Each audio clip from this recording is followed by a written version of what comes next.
Veuillez vous asseoir, dit le président.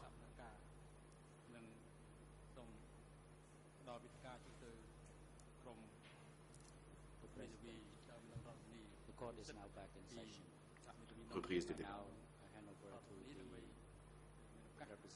La Chambre laisse la parole au Conseil des parties civiles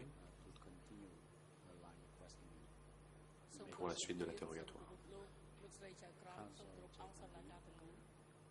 Maître Chedlanley. Bon après-midi, Monsieur le Président, Madame, Messieurs les juges, et bon après-midi à tous.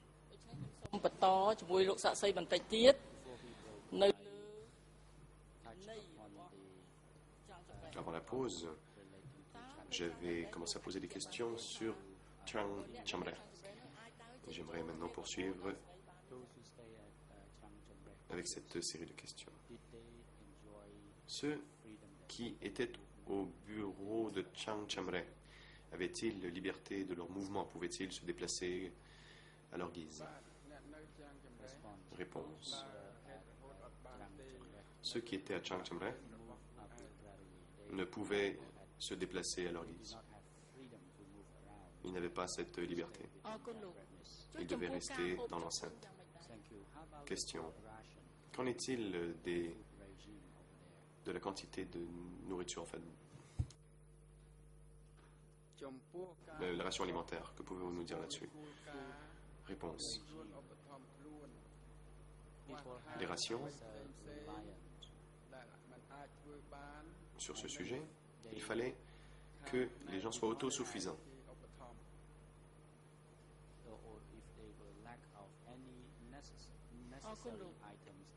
S'il manquait des biens nécessaires, c'était le bureau supérieur qui les leur fournissait. Question. Y avait-il mangeaient-ils tous ensemble ou individuellement?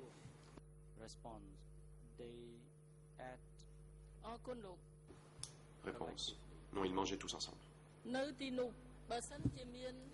Question.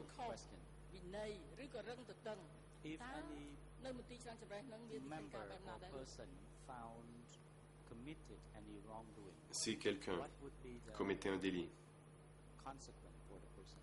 quelle était la sanction?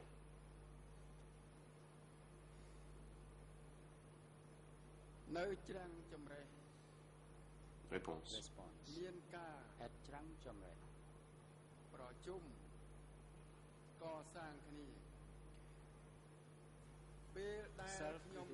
À Chang Chamre,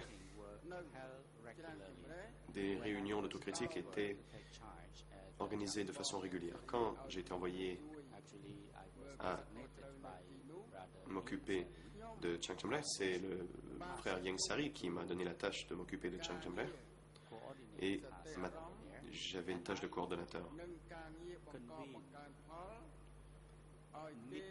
J'ai organisé des réunions.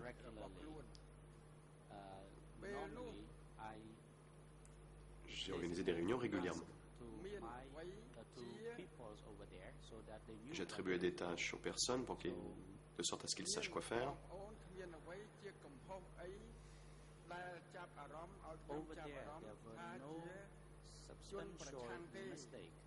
Il n'y avait pas d'erreur importante commise là-bas.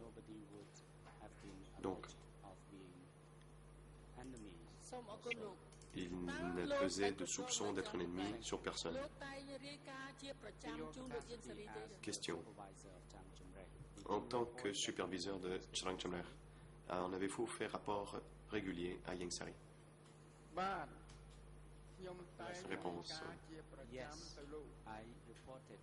En effet, je lui faisais des rapports réguliers. Question.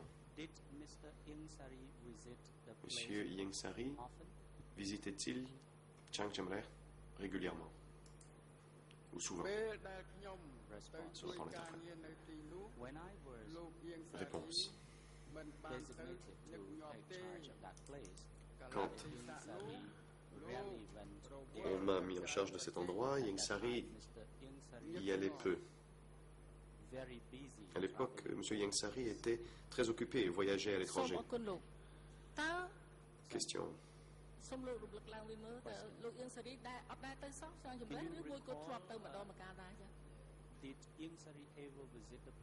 Vous souvenez-vous si Ieng Sary s'est rendu à Chang Chamler ou ne s'y est-il jamais rendu? Réponse.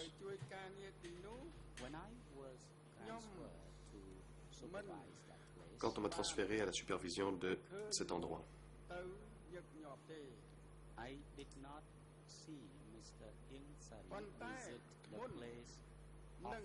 je n'ai pas vu Ieng Sary visiter l'endroit souvent.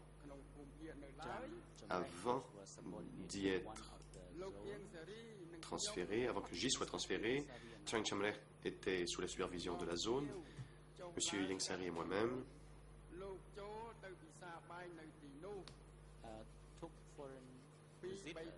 avons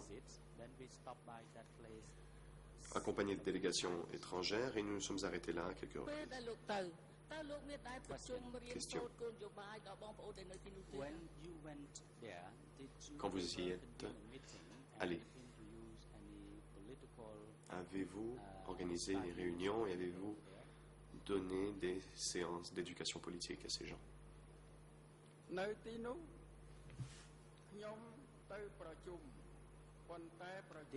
Réponse.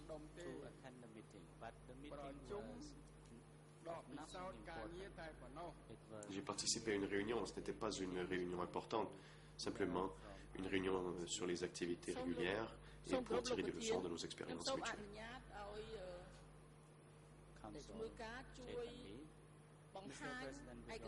La conseil.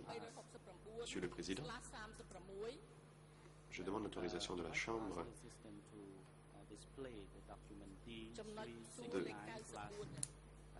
d'afficher le document D369/36. Il s'agit de la question et réponse 94. Le Président. Je vous en prie, Monsieur l'huissier d'audience, veuillez remettre le document et l'adjoint, veuillez afficher le document aux écrans.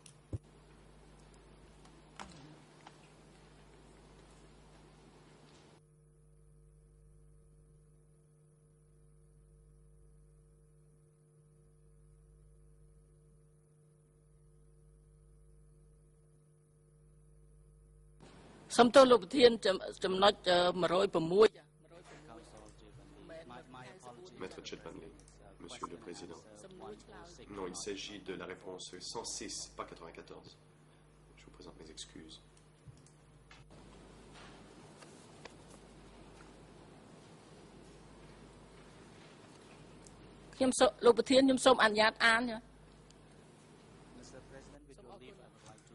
Monsieur le Président, j'aimerais lire à voix haute l'extrait. Question.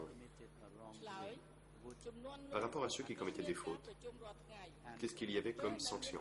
Réponse. À l'époque, il y avait des réunions qui avaient lieu tous les jours. Lorsqu'il y avait des problèmes inhabituels, le chef de bureau devait rendre compte à M. Ieng Sary. Envers ceux qui commettaient des fautes, il n'y avait pas de sanction particulière. Les problèmes inhabituels, c'était toujours des histoires d'accusations qui provenaient de l'extérieur et qui disaient que les gens à Chang Chamler étaient affiliés à l'ennemi. J'aimerais donc demander aux témoins qui avait la responsabilité du bureau.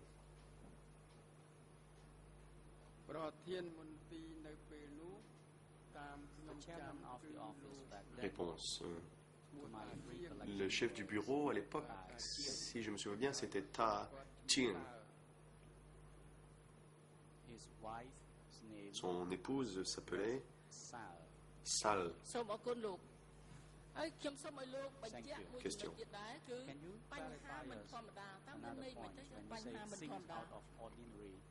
Pouvez-vous apporter une autre précision lorsque vous parlez des problèmes inhabituels?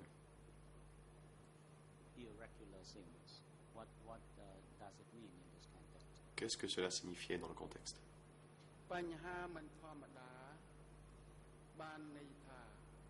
Réponse. Les problèmes inhabituels dans le contexte signifient la chose suivante. Quand je rencontrais Ta Chien, qui avait la responsabilité de cet endroit, lui nous disait que quelqu'un n'avait pas commis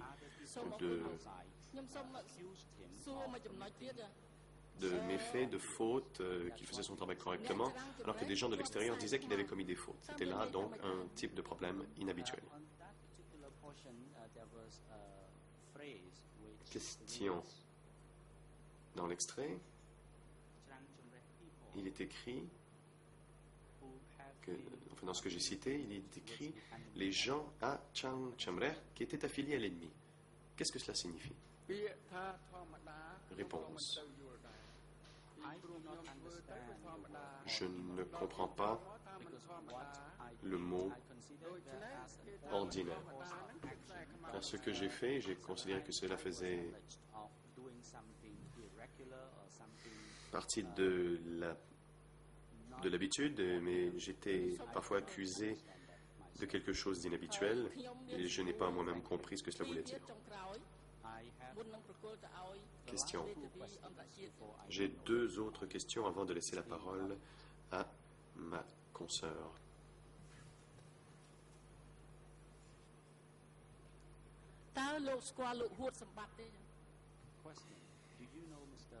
Connaissez-vous Monsieur Hut Sambat? Réponse. J'ai déjà entendu son nom, mais je ne l'ai jamais rencontré en personne. Question. Sous le régime de Sihanouk ou pendant le gouvernement de London, quel était le rôle de Hut Sambat?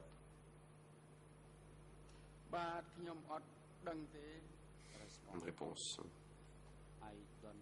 Je ne sais pas.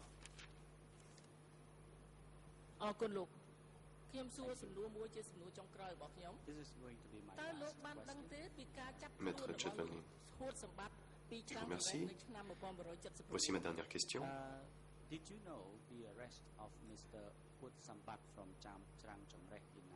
Saviez-vous qu'en 1976, Hut Sambat a été arrêté à Chang Chamreh?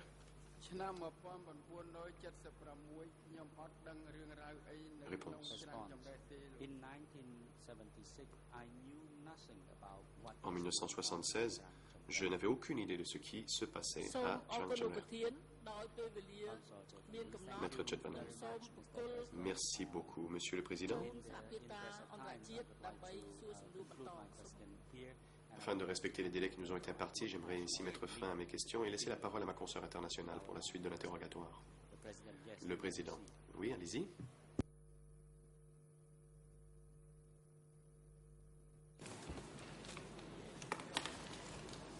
Monsieur le Président, Mesdames, Messieurs les juges, bon après-midi. Messieurs les conseils, bon après-midi. Monsieur le témoin, bon après-midi. Je suis l'avocat international qui représente les parties civiles. Compte tenu des délais, je vais procéder assez rapidement. Tout d'abord à des questions simplement de clarification concernant le fonctionnement général, ce que vous nous avez donné à voir ces derniers jours par rapport au ministère des Affaires étrangères et au bureau qui lui était rattaché. Et puis j'aborderai ensuite des cas plus personnels concernant les personnes, les parties civiles que nous représentons et pour lesquelles nous sommes leur porte-parole. Alors, sur les questions de clarification, j'ai une première question. Si je parle trop rapidement, je vous prie de me le signaler pour la traduction. Alors, cette première question concerne un point qui a été abordé par ma consoeur précédemment. Il s'agit de la mort par strangulation de Madame Kyo Thirat. Nous connaissons maintenant parfaitement les faits et cette situation. Alors, ma question est la suivante. Est-ce que des actions disciplinaires ont été prises contre Pang?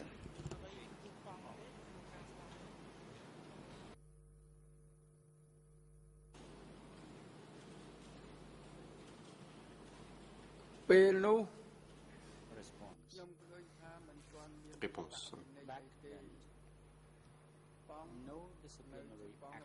À l'époque, aucune mesure disciplinaire n'a été prise. Pang est demeuré Pang.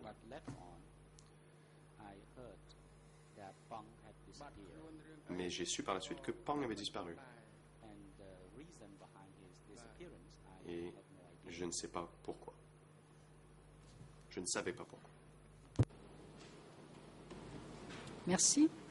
Pensez-vous qu'il y ait un lien entre cette disparition de Pang et ce fait que nous avons rappelé concernant le décès de Madame Kyo Thirat?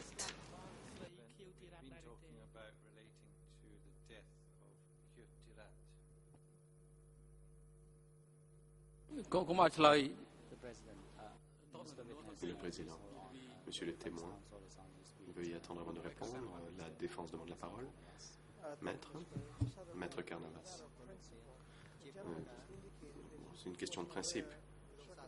Le témoin a dit qu'il ne connaissait pas les circonstances ou le contexte entourant la disparition de Pang. La conseil demande maintenant au témoin de faire de la spéculation. On lui demande de tirer des conclusions sans faits sur lesquels s'appuyer. Je m'oppose à cela. Il ne faut pas demander aux témoins de faire de la spéculation. Monsieur le Président, j'aurais deux observations. Le témoin a répondu sur deux points. Aucune mesure disciplinaire n'a été prise.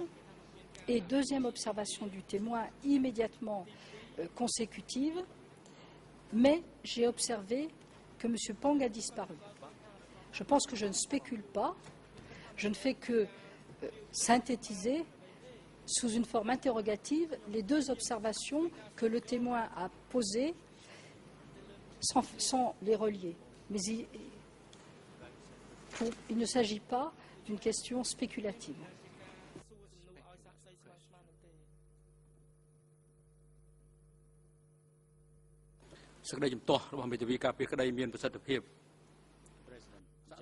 Le président, l'objection de la défense est retenue.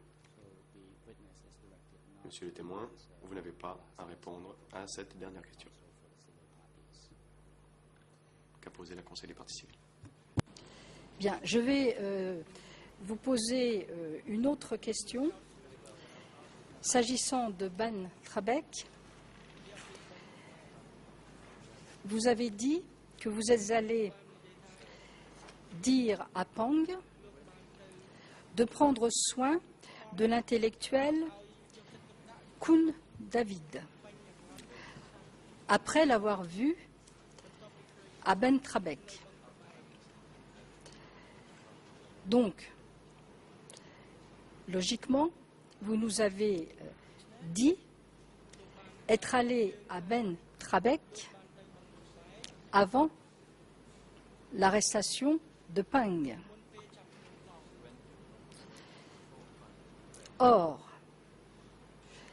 vous avez dit également qu'il n'y avait pas de lien entre le ministère et Ben Trabek avant l'arrestation de Pang. Comment expliquez-vous que vous êtes allé à Ben Trabek quand il était toujours placé sous l'autorité de Pang, et à quel titre?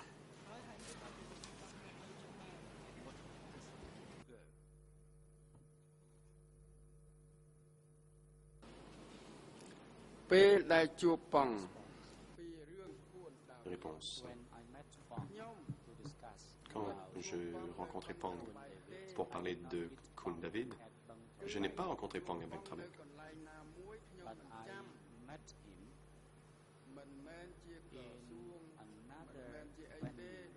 Je l'ai rencontré ailleurs. C'était quelque part, mais je ne me souviens pas c'était où. Mais c'était dans un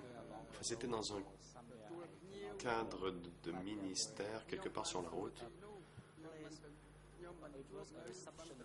C'était un endroit d'accueil où je l'ai rencontré. Ce n'était pas à Bang Trabek. Et je lui ai dit la chose suivante: prends soin de Khun David, car l'échelon supérieur voulait qu'il travaille pour eux. Je n'ai donc pas rencontré Pang à Bang Trabek. Merci. Vous avez dit être allé à Bang Trabek avant l'arrivée des Vietnamiens pour évacuer les soldats qui étaient de faction à Bang Trabek. Quelle autorité aviez-vous sur ces militaires? S'agissait-il de membres de la sécurité du ministère ou d'une unité de défense du ministère?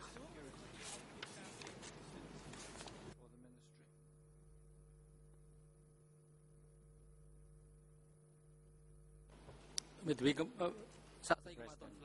président. Monsieur le témoin, veuillez attendre avant de répondre. La défense demande la parole. Maître Carnavas. Maître Carnavas. Je vous remercie, Monsieur le Président. Je regrette cette interruption. Je ne me souviens pas que le témoin ait dit cela et que le témoin ait indiqué qu'il soit allé pour enlever des soldats ou retirer des soldats. Bon, je sais que nous n'avons pas la transcription immédiate. Je sais qu'il est allé, qu'il y est allé pour un objectif que je ne veux pas révéler. Je n'ai pas donné l'impression que je souffle la réponse au témoin. Je ne me souviens pas qu'il ait dit pour retirer des soldats.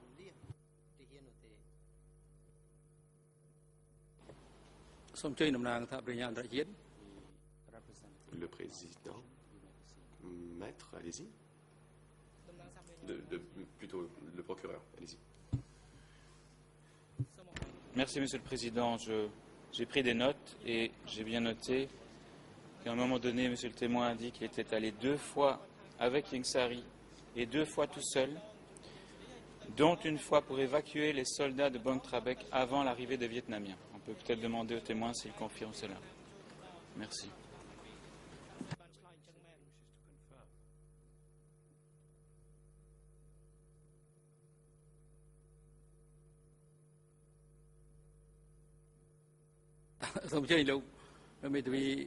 Le président. La parole est au Conseil cambodgien de Khieu Samphan. Maître Kong Som-on. Merci, Monsieur le Président. J'aimerais intervenir pour essayer de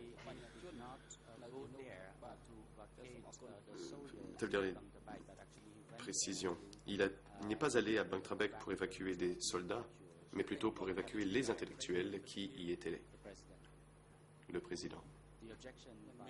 L'objection de la défense est retenue.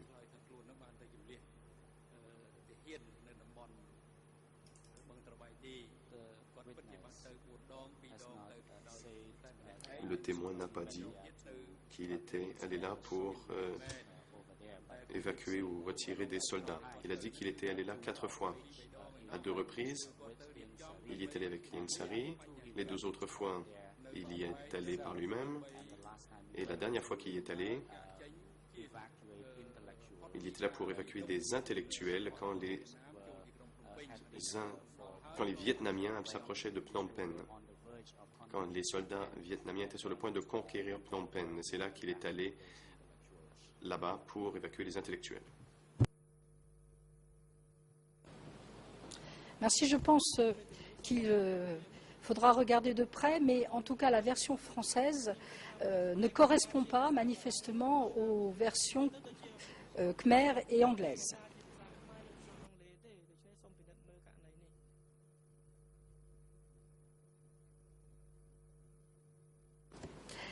Dernière question sur les questions de fonctionnement général. Il s'agit du rôle du bureau 870. Avez-vous vu souvent Pang dans le bureau 870?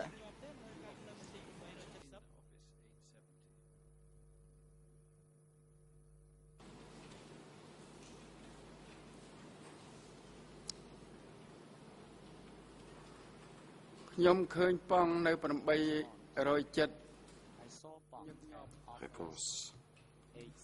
J'ai vu Pang souvent au bureau 870.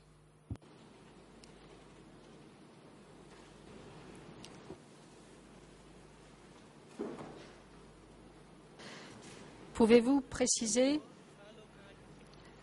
à quelle fréquence? Est-ce une fois par jour, une fois par semaine?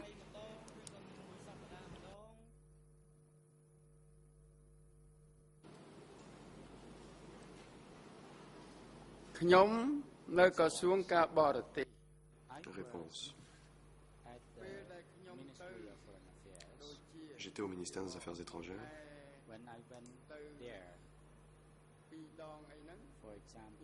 Quand j'y suis allé une ou deux fois par mois,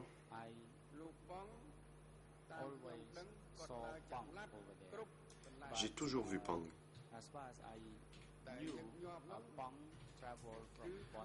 À ce que je savais, Pang se déplaçait. Et partout où je suis allé, je l'ai vu. Il m'est arrivé de le voir au bureau 870. Une autre fois, je l'ai vu alors qu'il rencontrait des soldats.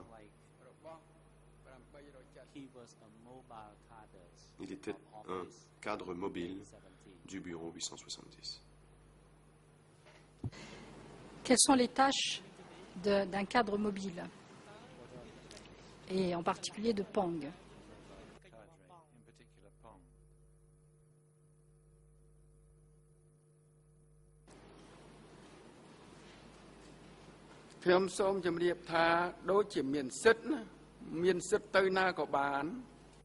Réponse.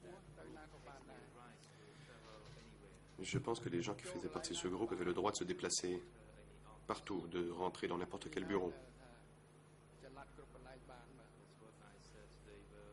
C'est pourquoi je dis qu'ils étaient mobiles.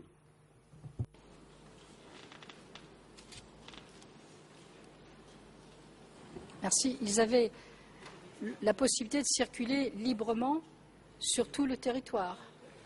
Est-ce que j'ai bien compris?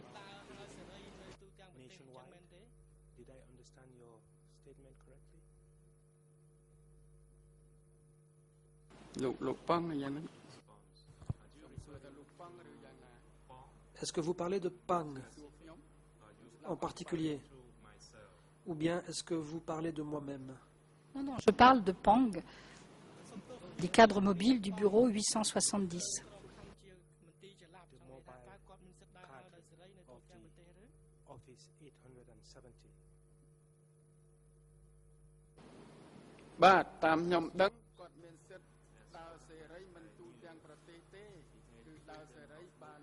À ma connaissance, il était libre de se déplacer, mais pas à l'échelle de tout le pays, dans les limites de Phnom Penh seulement.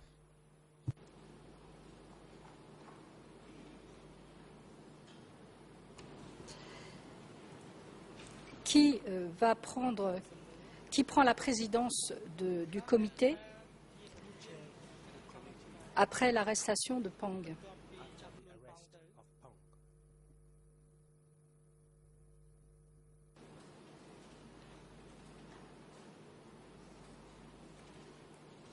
តើប្រធានគណៈកម្មាធិការអី À quel comité est-ce que vous faites référence?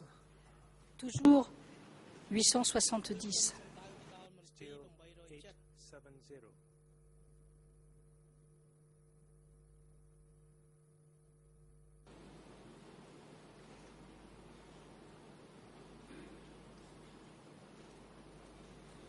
ប្រធានគណៈកម្មាប្រធានមន្ទីរ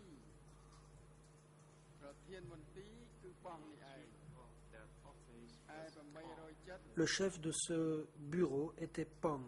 មានលោកប៉ុលពតមានលោកនួនជាអីជាដើម Concernant 870, il y avait Pol Pot, Nuon Chea, etc. ទាំងអស់គ្នាបានដឹងហើយខ្ញុំមិនបានរៀបរាប់ទេបាទ C'était les dirigeants. Pas besoin d'en parler.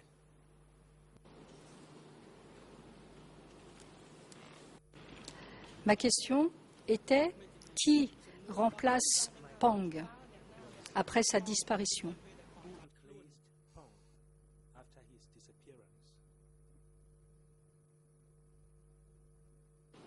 ខ្ញុំអត់បានដឹងទេពេលនោះ Je n'en savais rien à l'époque.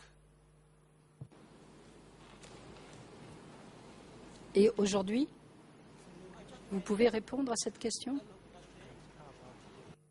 Are you able to answer the question today?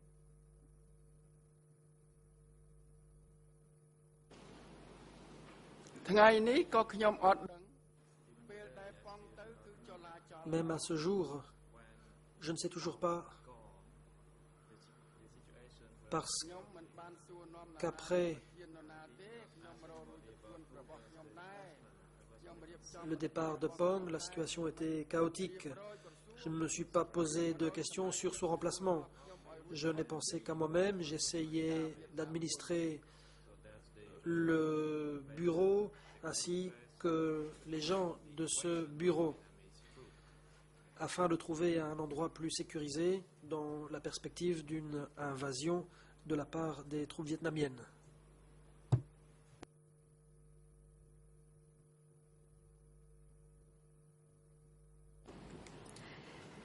Est-ce que cela signifie que, dans les faits, vous avez pris la place organisationnelle de Pang dans ce bureau? You replaced Pong occasionally in that office?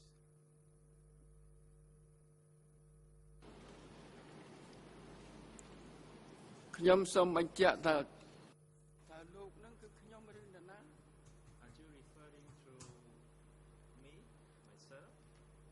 Est-ce que vous parlez de moi-même?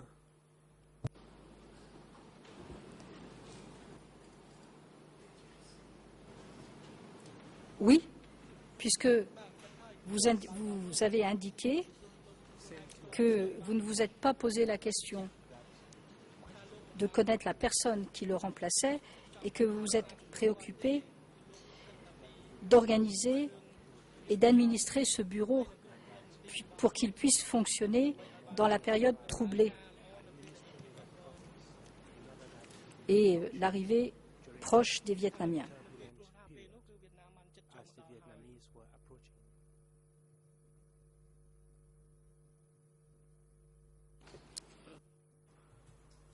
Le président. Témoin, veuillez attendre. La parole est à Maître Carnavas. Maître Carnavas. Merci, Monsieur le Président. Il y a peut-être un problème de traduction, parce qu'en anglais, ce que j'entends diffère largement de la façon dont l'avocate vient de reformuler ce qu'avait dit le témoin. Peut-être que l'avocate pourrait reformuler la question. Le témoin n'a jamais mentionné les faits que l'avocate lui attribue. បាទអរគុណសូមជ័យលោកត្រីមេធាវីអន្តរជាតិការពីក្តីលោក Le président. La parole est à la défense de Khieu Samphan. Oui, Monsieur le Président, je m'associe à l'objection parce que moi j'ai écouté en français et en français il n'a pas parlé d'un remplacement au bureau 870. Il a parlé de s'occuper de son propre bureau. Donc, il faudrait clarifier.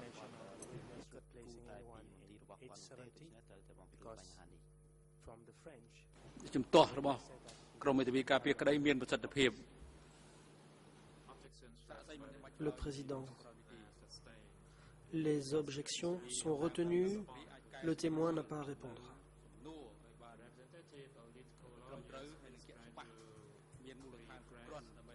L'avocate de la partie civile est priée de reformuler sa question de façon à la rendre plus précise.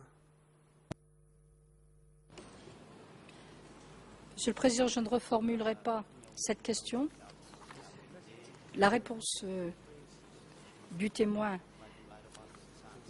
m'apparaît éclairante, puisqu'il indique que personne n'a remplacé Pang à la tête à la présidence du comité. J'en resterai à cette réponse. Je vais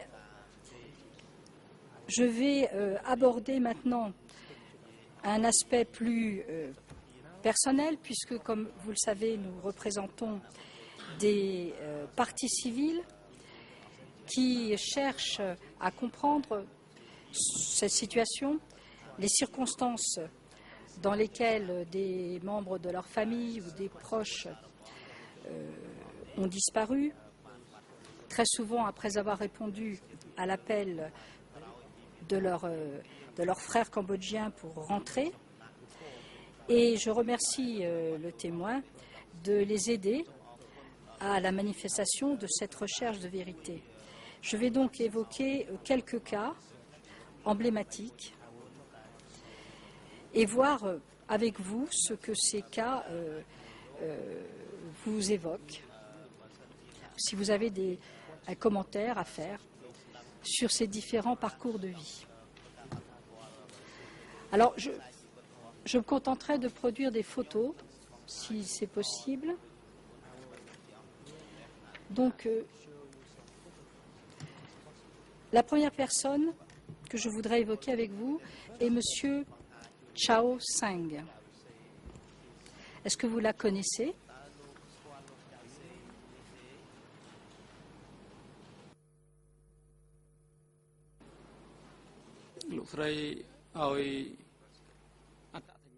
Le président. Maître, pourriez-vous préciser les références de cette photographie? Est-ce qu'elle est déjà versée au dossier? Elle est versée au dossier.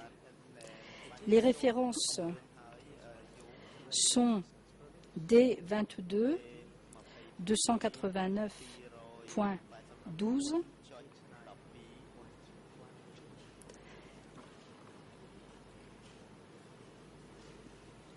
ça aussi. Et je vous demanderai, Monsieur le Président, d'autoriser à mettre cette photographie sur les écrans.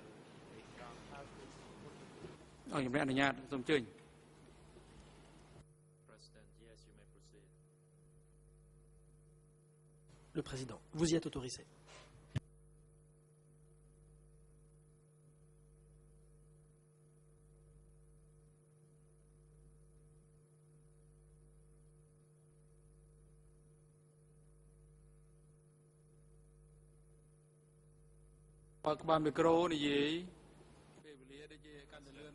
Veuillez allumer le micro, s'il vous plaît. Voilà. Vous voyez sur cette photographie, qui a été prise lors d'une conférence de presse à Paris en 1971, Monsieur Chao Sang, excusez-moi pour la prononciation, répondant à devant un micro, répondant à des journalistes, avec le roi, Rodom Sihanouk, à côté. Ma question est simple. D'une part, connaissez-vous ce nom? Connaissez-vous cette personne?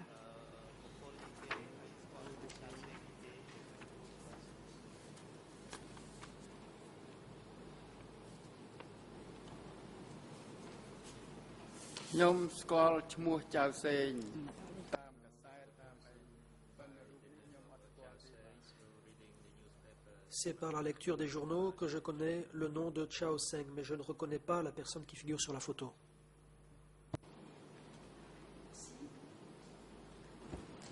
Merci.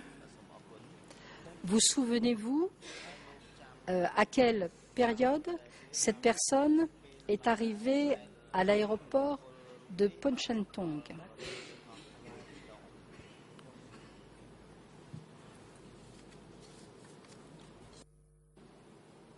ខ្ញុំចាំមិនច្បាស់ទេ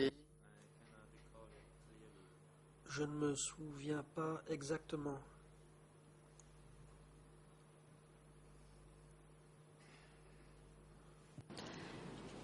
Vous n'êtes pas allé l'accueillir à Ponchantong.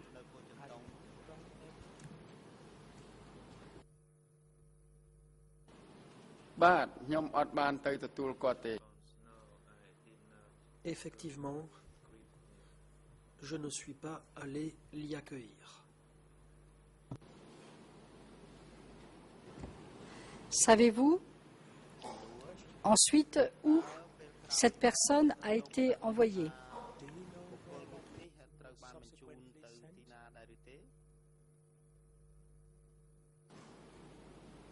បាទខ្ញុំអត់បានដឹងទេ Non.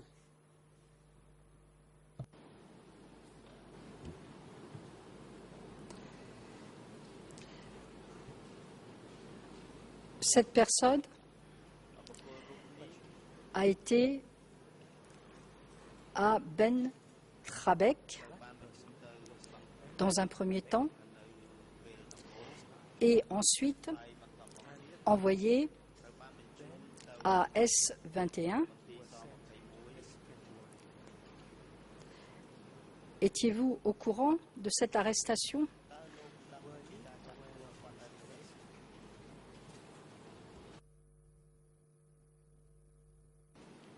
បាទអត់បានដឹងទេ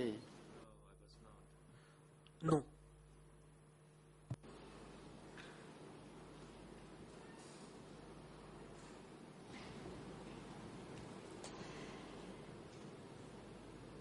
Est-ce que Yen Sari était au courant, selon vous?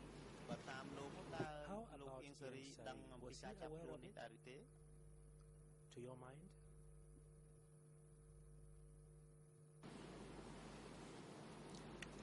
ខ្ញុំមិនដឹងគាត់យល់យ៉ាងណាដែរ Concernant M. Ieng Sari, je n'en sais rien.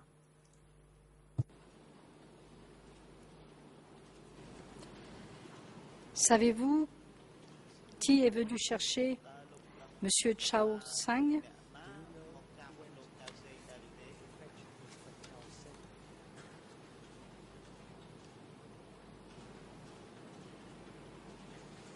ខ្ញុំអត់បានដឹងទេ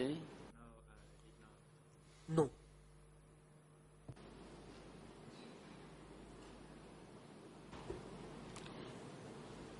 Ne serait-ce pas Pang? Is it not possible that he was picked up by pain? ខ្ញុំអត់បានដឹងទេ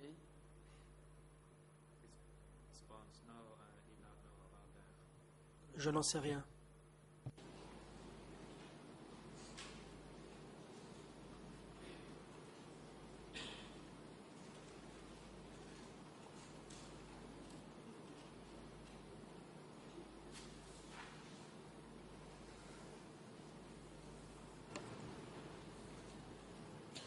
Est-ce qu'il arrivait souvent que des personnes, sous l'autorité du ministère des Affaires étrangères, quittent ce ministère sans que Ian Sari soit informé?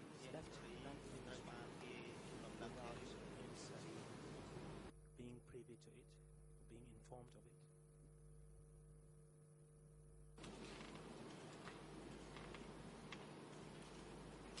គឺមានពេលដែលប៉ងមកយោឬសបុតប៉ងដែលមកយោត្រូវតែ Il y a eu des fois où Pang est venu chercher ces gens, បងអៀងសេរីអត់ដឹង ou encore des fois où ses subordonnés sont venus chercher des gens porteurs d'une lettre signée de Pang, mais sans que Ieng Sary en ait été au courant.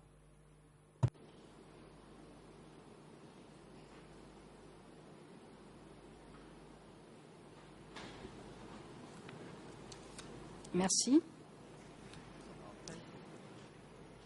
La réalité est que cette personne a été arrêtée à Beng Trabek et envoyée à S21 sous un faux nom, Chen Suen.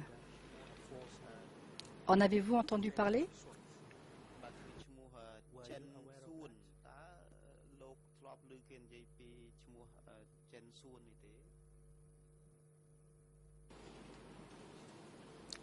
បាទអត់ធ្លាប់ទេ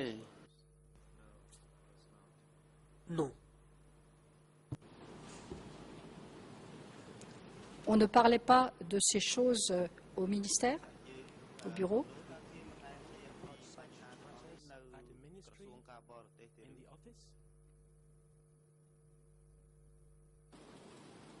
បាទអត់ទេស្ងាត់ជ្រាប Effectivement, on n'en parlait pas. Il s'agissait d'un membre important du GRUNC, chargé aux affaires extérieures auprès du roi et qui avait une notoriété certaine et dont le retour avait été connu.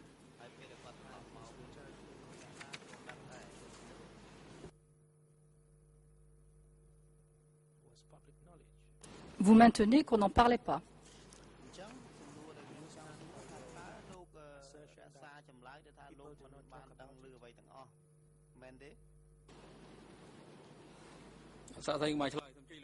Le président, témoin, veuillez attendre. La parole est à la défense. Maître Canavas. Merci, Monsieur le Président. Il faut d'abord poser des fondements. Est-ce que quelqu'un savait où cette personne avait été emmenée, et si d'autres personnes le savaient, qui savait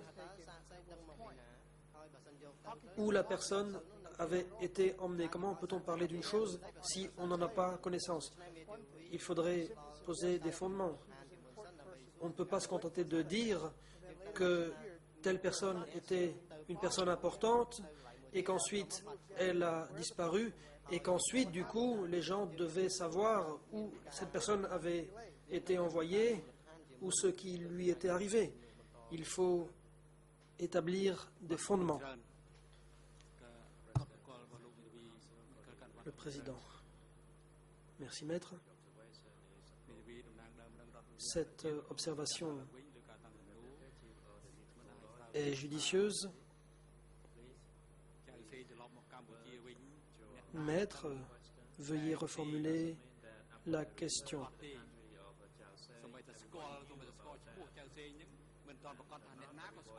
Lorsque Chao Seng est revenu au pays, on ne peut pas savoir que les gens en ont été informés. Tout le monde ne connaissait pas son nom.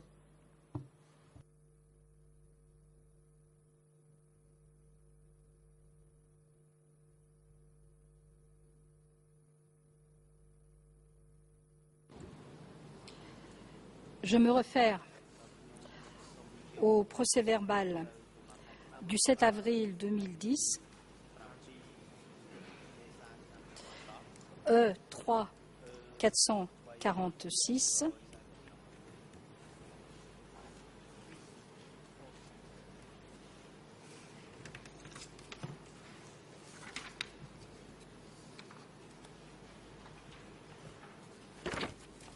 dans lequel Monsieur le témoin a été interrogé et le nom de Monsieur Chao Seng a été évoqué.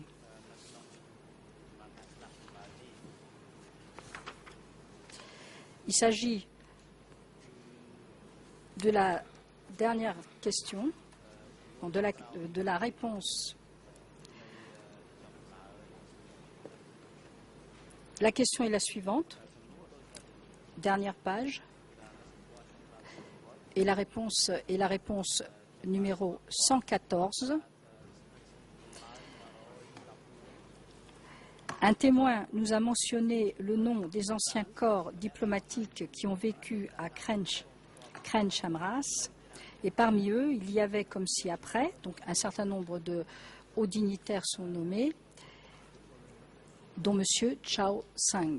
Est-ce que vous saviez que toutes ces personnes ont été envoyées à Crène Chamras? Et il indique, je n'en savais rien du tout. Je connaissais uniquement le frère aîné Sarin Shak. Il avait l'habitude d'aller et venir à Crène Chamras avec Yann Sari. Pourtant, il n'a pas travaillé là-bas et il n'a pas vécu à cet endroit. Donc, monsieur le témoin connaissait l'existence ou le nom de cette personne, au moins par le juge d'instruction, à partir du 7 avril 2010. Mais je ne suis pas là pour polémiquer, je suis là pour évoquer avec ce témoin des parcours de vie et pouvoir éventuellement faire des observations sur, je dirais, l'application concrète du fonctionnement de ce ministère et de ces organismes associés que nous avons vus depuis le début de la semaine, grâce à ce témoin qui nous a permis d'entrevoir une petite partie de la réalité historique. Alors je vais passer maintenant à une autre personnalité. Il s'agit de M. Pan Ton, qui était un professeur agrégé de droit. Alors, j'ai également une photographie parce que je pense que c'est important que ces gens qui représentaient des compétences qui étaient reconnues et une élite cambodgienne puissent aussi apparaître sur les télévisions de ce tribunal, et je vous demanderai l'autorisation également de projeter la photo de cette personnalité. Elle est sous le numéro D288 6.171.3. Est-ce que vous m'autorisez, Monsieur le Président, à la produire?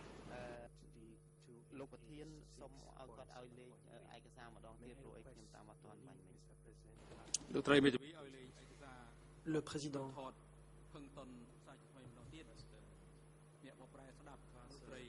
Maître, pourriez-vous donner les références ERN de cette photo et répéter la cote que vous avez donnée car les interprètes n'ont pas pu la saisir? Alors la cote D288.171.3. La cote est,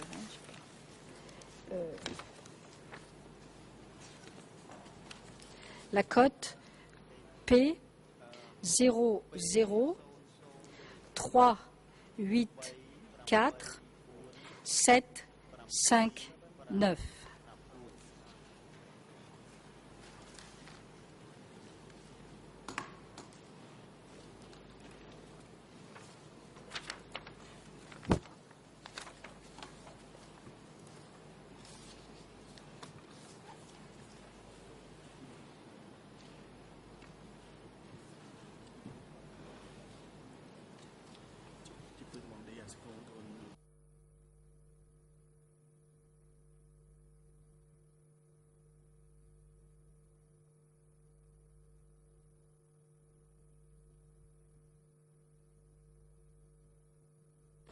Est-ce que je peux montrer la photo aux témoins, Monsieur le Président?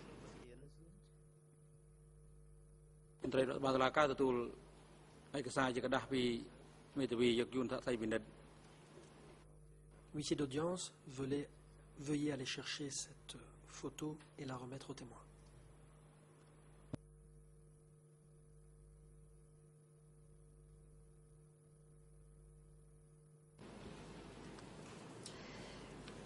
Monsieur le témoin, connaissez-vous le nom de cette personne?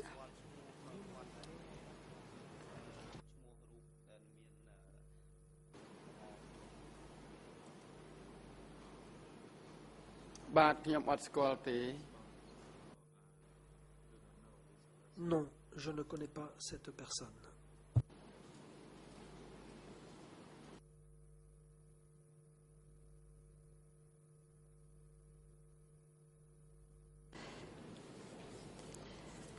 Il s'agit d'un professeur de droit agrégé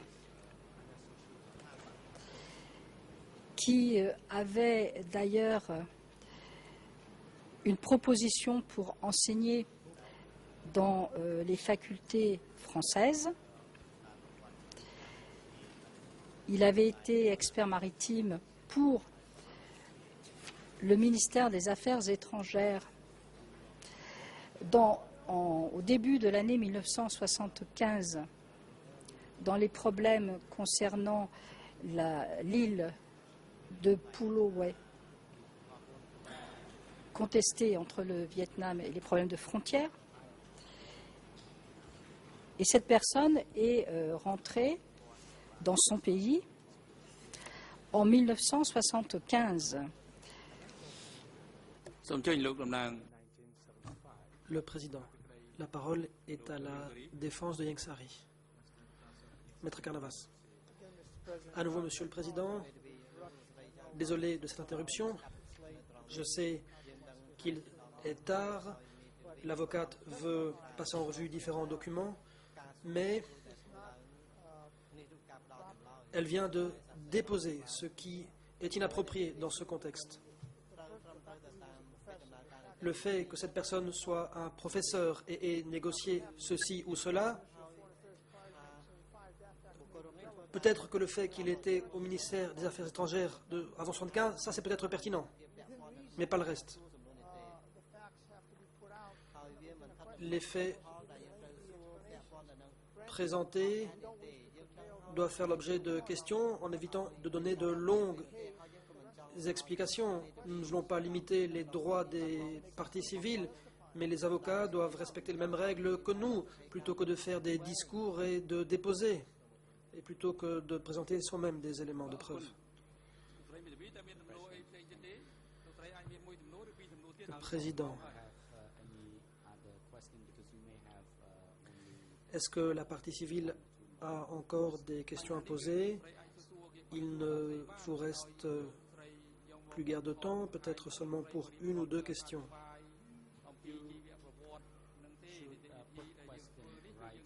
Vous êtes prié de poser des questions directes plutôt que d'écrire une photo.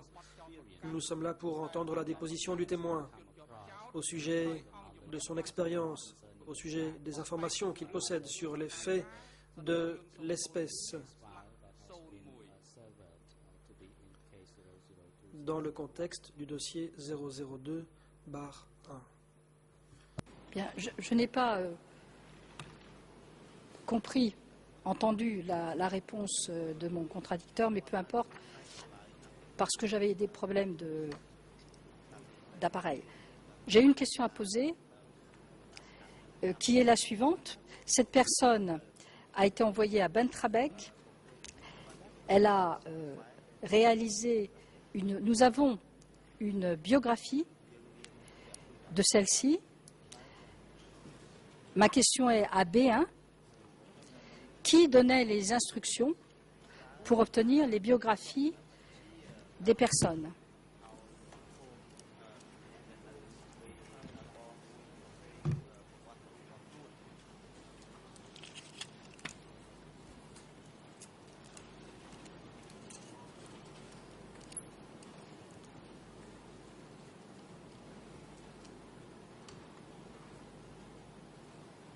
ខ្ញុំមិនស្គាល់ឈ្មោះនេះទេហើយខ្ញុំក៏មិនដឹងនរណា Réponse.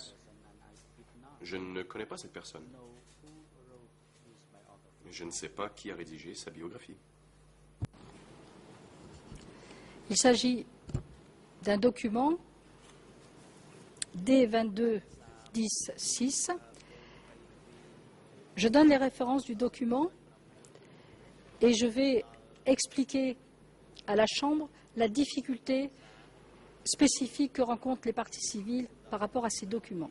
Ce document existe, c'est le document D22-10-6 avec une référence ERN en khmer, en anglais et en français. Ce document est un document qui appartient au dossier constitué par les parties civiles. Ce document, bien entendu, n'a pas été montré aux témoins, puisque les parties civiles, comme vous le savez, déposent des dossiers en parallèle ou pendant l'instruction et même après les travaux des juges d'instruction.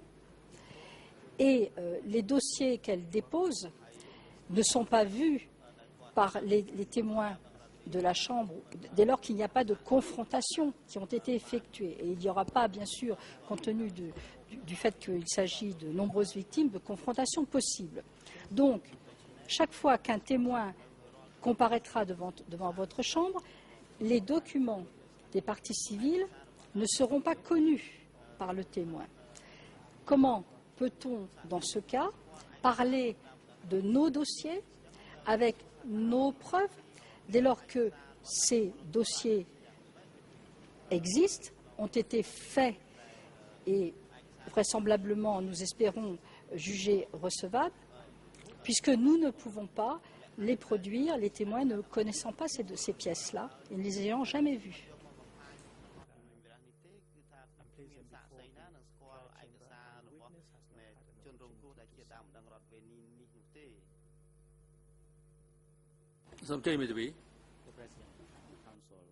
Le président. Maître, allez-y. Maître Carnavas. Je vous remercie, Monsieur le Président.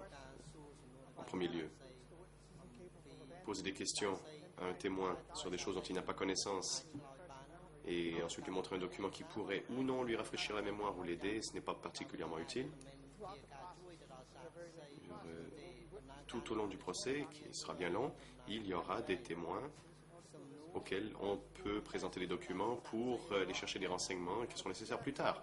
Mais on ne peut le faire avec chaque témoin. Ce témoin peut déposer sur certaines choses. Alors la question était, connaît-il cette personne, savait-il où il était, s'il y a des dossiers qui démontrent où il était et ce qui lui est arrivé. Je suis certain que l'on pourrait établir cela avec un autre témoin. Ce témoin-ci a indiqué, a donné le plus de renseignements dont il est capable. Alors maintenant, s'il s'agit de confronter le témoin avec une contradiction par rapport à ce qu'il a dit plus tôt, c'est très bien. Mais de simplement dire que sont les parties civiles, qu'il y a des limites, des contraintes et qu'ils veulent faire d'autres preuves, ça ne veut pas dire que l'on peut simplement utiliser n'importe quel document avec un témoin qui est à la barre. Enfin, je comprends, je sympathise avec la cause. Mais il y aura d'autres témoins qui comparaîtront. Et je suis certain qu'il y aura d'autres témoins auxquels ils pourront montrer ces documents. Et j'ai confiance que la Chambre de première instance, dont la mission est d'établir la vérité, permettra que l'on verse au débat certains documents dont le témoin n'a pas parlé, car il s'agit d'une procédure de droit romano-germanique qui est en vigueur ici. Je ne vois donc pas quel avantage, après 16 heures, de poser des questions à un témoin, poser des questions à un témoin sur la base d'un document qu'il n'a jamais vu, de choses qu'il ne connaît pas. Ce sont des plaidoiries sur des preuves documentaires. Je regrette ces interruptions et de toujours avoir à m'opposer, mais il faut être précis dans le cadre de la procédure. Monsieur le Président, je souhaite répondre. Il ne s'agit pas de poser des questions sur des choses que le témoin ne connaît pas. Nous avons parlé pendant toute cette semaine de la question notamment des biographies, puisqu'il a bien expliqué que son rôle était un rôle éducatif. Il a parlé également de biographie pure. Donc, il s'agit simplement de bien comprendre qu'une partie civile permet d'illustrer par une réalité humaine les pièces, les rapports qui ont été développés. Aujourd'hui, c'est complètement dans le sujet. Il s'agit d'une biographie qui a été établie à Bunn-Trabeck. Simplement, je ne peux pas en parler parce que, bien entendu, le témoin ne connaît pas cette pièce. Mais la réalité générale, elle a été établie par les débats. Donc je ne crois pas que c'est spéculatif et c'est le thème d'aujourd'hui. Demain, après-demain, après-après-demain, ce sera un autre thème. Donc je ne crois pas. Je ne souhaite pas particulièrement produire cette pièce. J'indique son existence et j'indique à la Cour la difficulté pour les parties civiles à propos d'un thème. Elles ont des éléments. Le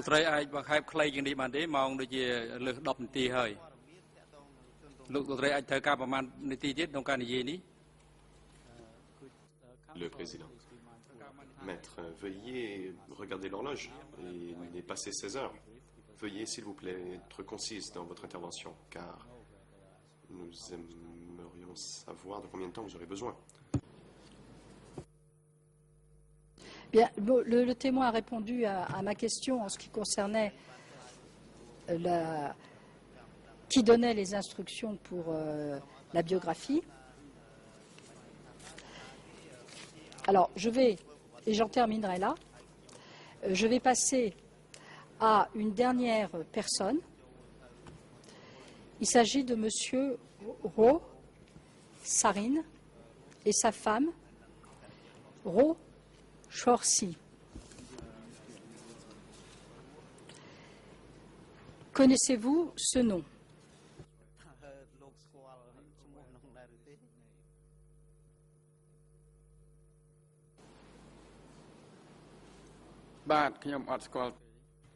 Réponse.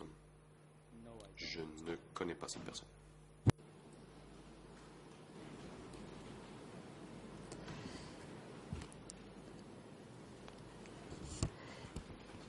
Madame Rose Chorsi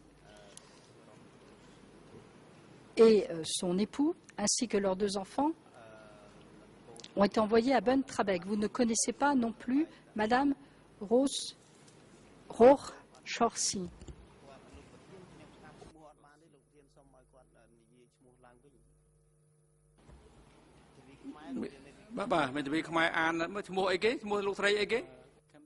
Le président. Est-ce que la conseil cambodgienne pouvait peut-être lire le nom en khmer? Ce n'est pas très clair dans la façon dont la conseil international prononce le nom. Maître Pikang.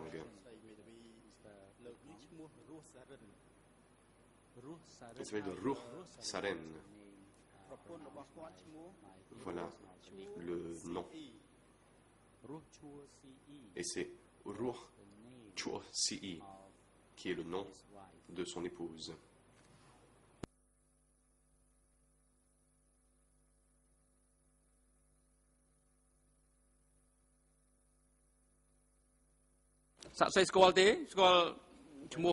Le président.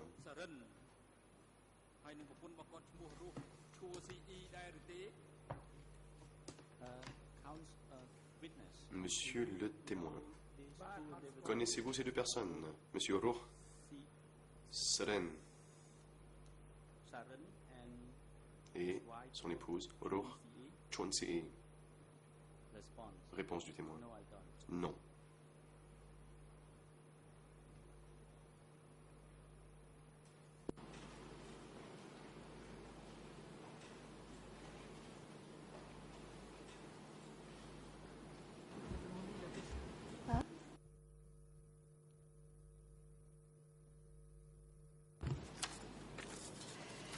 Cette personne a été arrêtée et envoyée à S21 en même temps que M. Ton.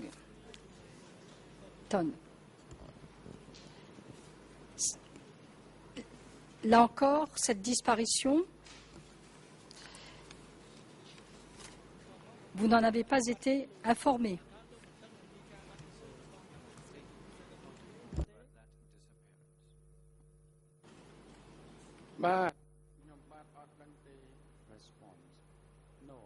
Non, je n'en ai pas été informé.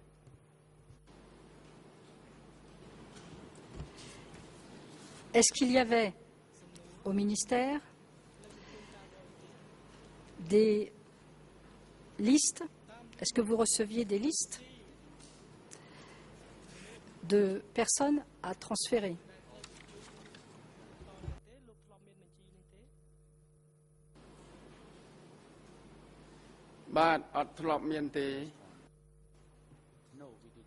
Non, il n'y avait pas de liste.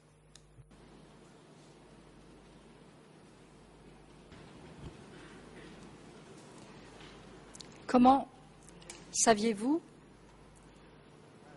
les mutations dans ce cas?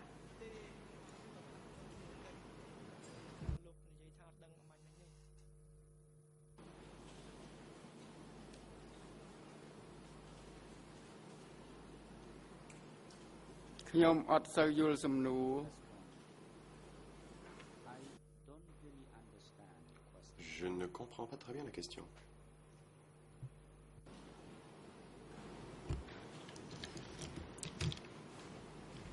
Ces personnes arrivaient à l'aéroport, ensuite passaient à B1 et ensuite étaient envoyées en rééducation dans des camps ou disparaissaient.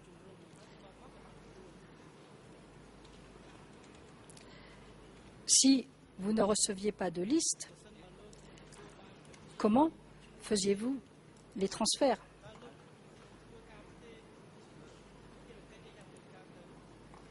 Qui?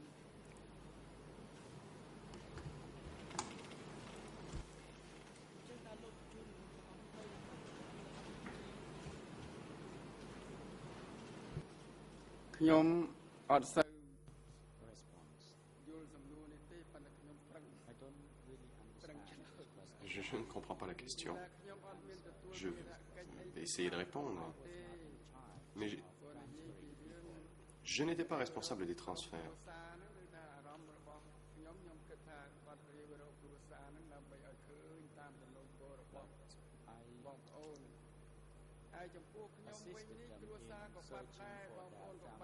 Je les ai aidés dans leur recherche pour retrouver les membres de leur famille.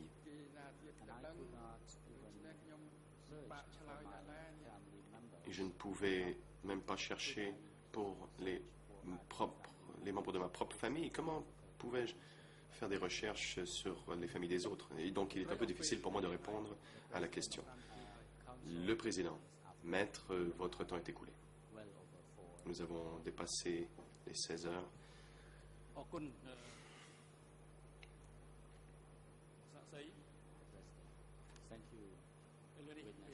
Le président poursuit. Merci, monsieur le témoin. Il est 16h15.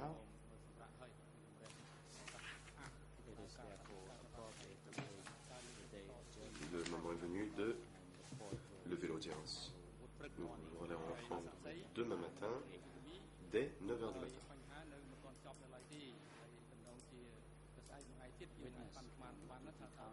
Monsieur le témoin et son conseil. Monsieur le témoin, votre déposition n'est pas terminée et c'est pourquoi nous vous invitons à revenir demain pour l'interrogatoire dès 9h, vous et votre conseil. Nous vous invitons aussi donc le conseil à accompagner le témoin. huissier d'audience, veuillez assurer la coordination avec la WESU, avec la section d'appui aux témoins et aux experts, pour assurer un logement et le transport pour le témoin.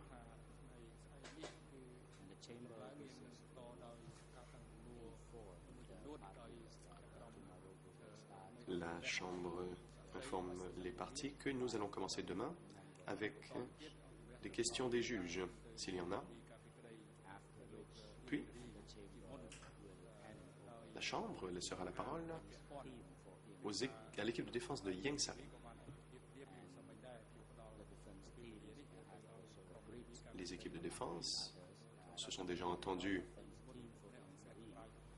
pour que l'équipe de défense de Ieng Sary commence.